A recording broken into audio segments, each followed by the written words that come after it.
बिस्मिल्लाहिर्रहमानिर्रहीम। अस्सलाम वालेकुम।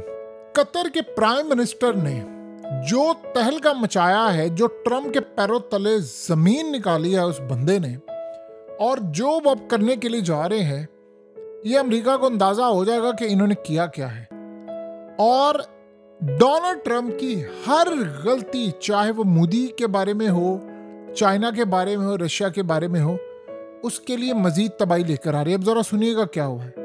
एक आर्टिकल ने तहलका मचा दिया है आज पूरी दुनिया में, पूरे वर्ल्ड में इस वक्त तहलका मचा हुआ है। यह आर्टिकल आपकी स्क्रीन पर चल रहा है। ये अमेरिका का यूएस बेस्ड न्यूज आउटलेट है, उसने खबर ब्रेक की है। और जो खबर है जरा सुनिएगा क्या हुआ है। कतर के प्राइम मिनिस्टर ने ट्रम्प से जब बात की है तो वो शदीद बरहम हुए। सुनिए उन्होंने क्या कहा अमेरिकी नुमाइंदों से बात करते हुए। कतर के प्राइम मिनिस्टर ने अमेरिका से बातचीत की, ट्रम्प से और दीगर से, और कहा कि इसराइल और अमेरिका ने शदीद गद्दारी की है हमारे साथ। वर्ड जो यूज हुआ है उसमें कहा है betrayal by Israel and by US. ये वर्ड इस्तेमाल हुआ है इस आर्टिकल में, बिट्रेल, गद्दारी, धोखा।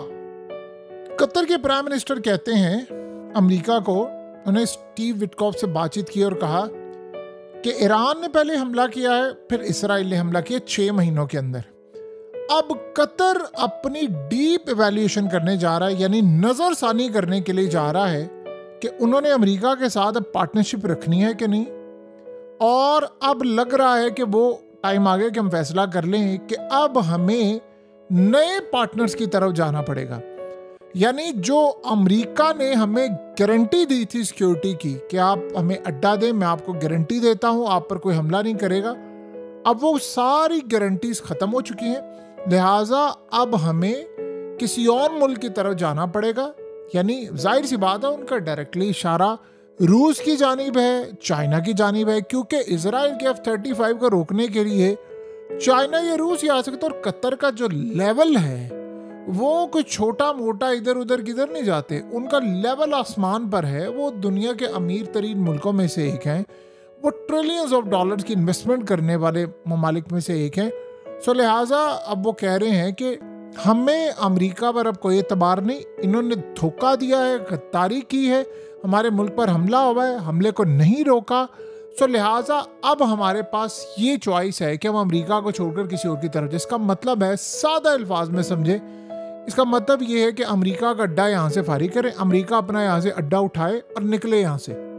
अमेरिका के कतर याद रखिए, कतर में सबसे बड़ी अमेरिका की मिलिट्री बेस है। अमेरिका का कतर से अड्डा उठाने का मतलब है इसराइल के पैरों तले जमीन निकलना और इसराइल के लिए क़यामत बर्पा होना।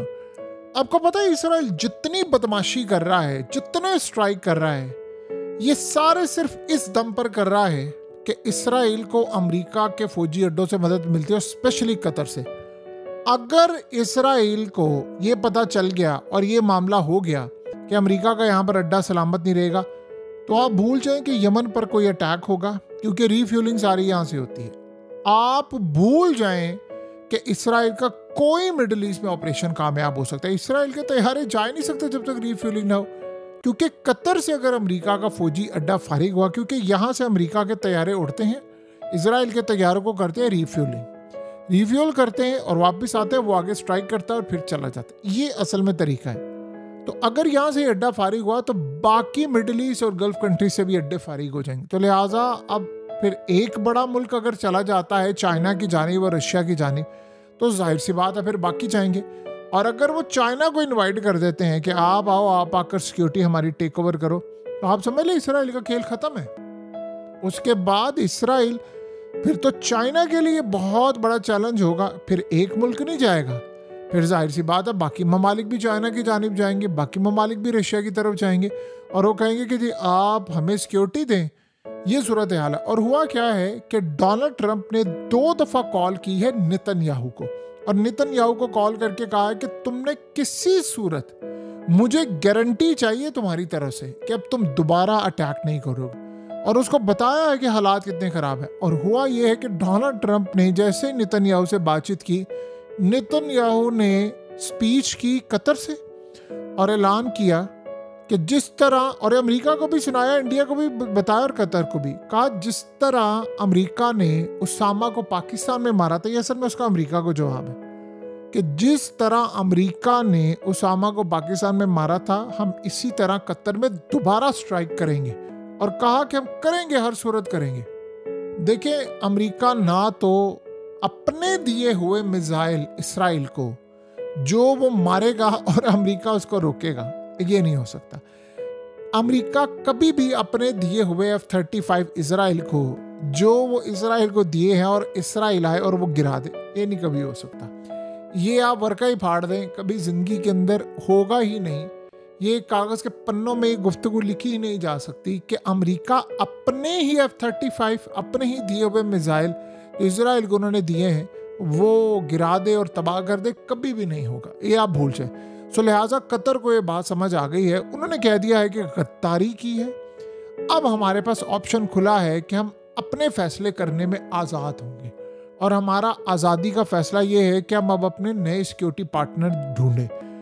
देखिए, अगर उन्होंने चाइना को बुला लिया, क्योंकि अब लड़ाई है बड़ी, इसराइल ने यहाँ रुकना नहीं है, ये आप ज़हन में रखिएगा।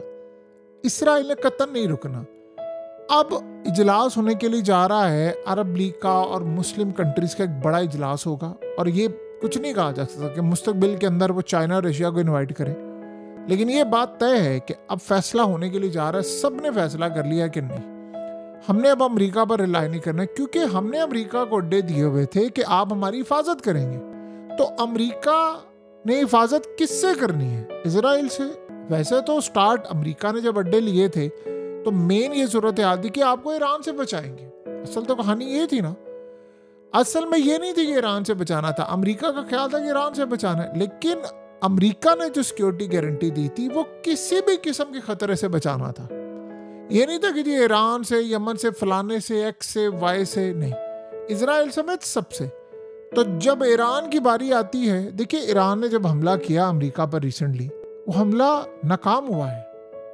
आपको पता है, दुनिया की नज़रों में वो हमला हुआ है नाकाम अमेरिका के बकौल, लेकिन बाद में जब हमने तबाही देखी तो अमेरिका के मिलिट्री बेस पर हमला हुआ। ईरान ने जो हमला किया, दो चीज़ों का फ़र्क देखिए। ईरान ने जब हमला किया तो उन्होंने कतर की किसी जगह पर हमला नहीं किया, उन्होंने अमेरिका के मिलिट्री बेस पर हमला किया। और उसके बाद ईरान के प्राइम मिनिस्टर ने कतर के अमीर से बातचीत की और कहा, आप हमारे भाई हैं, आपसे कोई लड़ाई नहीं है, लेकिन हमने अमेरिका पर हमला किया, दैट्स इट। और उसके बाद ईरान और कतर के ताल्लुकात फिर बहाल हो गए।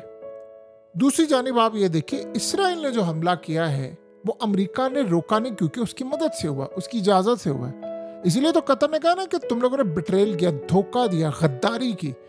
तो ये जो हमला हुआ अमेरिका की मदद से हुआ, और कतर के अंदर दोहा कैपिटल में हुआ, ये आप ज़हन में रखिएगा। अंदर जाकर विला में हिट किया उन्होंने। तो ये दोनों चीज़ें बिल्कुल अलग हैं, ये अलग है और वो अलग है। और कतर को कुछ शौक नहीं था। अमेरिका ने कहा, ट्रंप ने कहा कि हमने इस सारी सूरत हाल में इस जंग को बंद करना है। तो कतर ने कहा, ठीक है, मैं मेडिएशन का रोल प्ले करता हूँ, मैंने तालिबान को भी बुलाया था, जंगबंदी की थी, तो अब भी मैं करने को तैयार हूँ। तो हमास के लोग वहाँ पर आए और इसराइल के नुमाइंदे जाते हैं, अमेरिका के आते हैं, गुफ्तगू हो रही थी और प्रपोजल आया था ट्रंप की जानिब से। ट्रंप ने भेजा था प्रपोजल, कतर ने नहीं उनको कहा था। कतर तो सिर्फ एक प्लेस है, रोल प्ले कर रहा है, और वहाँ पर निगोशिएशन करने वालों को आपने हिट किया। वो अलग बात है कि वो बच गए। अभी तक तो ये सूरत हाल सामने जब आएंगे वो पता चलेगा कि वो अस्पताल में है, वो भी जख्मी हुए हैं या नहीं हुआ, या जो मामला हुआ है, ये सारी कहानी एक तरफ है। सो अब जो सूरत हाल है कि ट्रंप ये कह रहा है नेतन्याहू को कि तुम मुझे गारंटी दो। आप अंदाजा करें जरा, भीगी बिल्ली और जैसे कोई घुटनों में गिरा होता है किसी के, और भाई तू स्ट्राइक क्यों नहीं कर रहा जाकर इजराइल पर? लेकिन नहीं तू करेगा, क्योंकि तुम और इजराइल एक ही हो, कैसे स्ट्राइक कर सकते हो? ये किसी और मुल्क ने किया होता तो आप देखते क्या करते। यानी दुनिया को कैसे आप ये बात बावर कराएंगे कि इसराइल के F-35 आएंगे तो कतर को हिट करेंगे और अमेरिका अपने F-35 दिए हुए मार गिराएगा। अमेरिका अपने मिसाइलों को जो उन्होंने इसराइल को दिए हैं वो ही मार गिराएगा, अपने मिसाइलों से अपने मिसाइल मार गिराएगा। यानी ये को पागल ही होगा जो सोचेगा। सो लिहाजा अब आप अंदाज़ा करें, ये सारे जो कह रहे हैं ना कि नेतन्याहू ने ट्रंप से कंसल्ट नहीं किया और जब मिसाइल मारे तो बताइए, इससे बड़ा झूठ कोई नहीं है। CIA सो रही थी बैठकर, यानी दुनिया की हुकूमतें गिराने वाली CIA, उसको पता ही नहीं था, इसका मतलब है कि वो नाअहल है। सो ये सब कुछ याद रखिएगा, अमेरिका की रेपुटेशन ये सब कुछ ख़राब है। और अब मिडिल ईस्ट में ये सब कुछ हो रहा है कि नेतन्याहू तो कोई अपनी यानी अनअपोलोजेटिक है ही नहीं, ना माफ़ी मांग रहा, बल्कि वो स्पीच करता है ट्रम्प से बात करने के बाद, मैं तो करूँगा। और वो ट्रम्प को सुनाता है कि अमेरिका को कि तुम लोगों ने जाकर उसामा को मारा था पाकिस्तान में, तो हम क्यों ना मारे जाकर। यानी वो इस तरह सुना रहा बदमाशी। तो अब चाइना और रशिया की जानिब जाना पड़ेगा, इनके पास दूसरा कोई रास्ता ही नहीं है।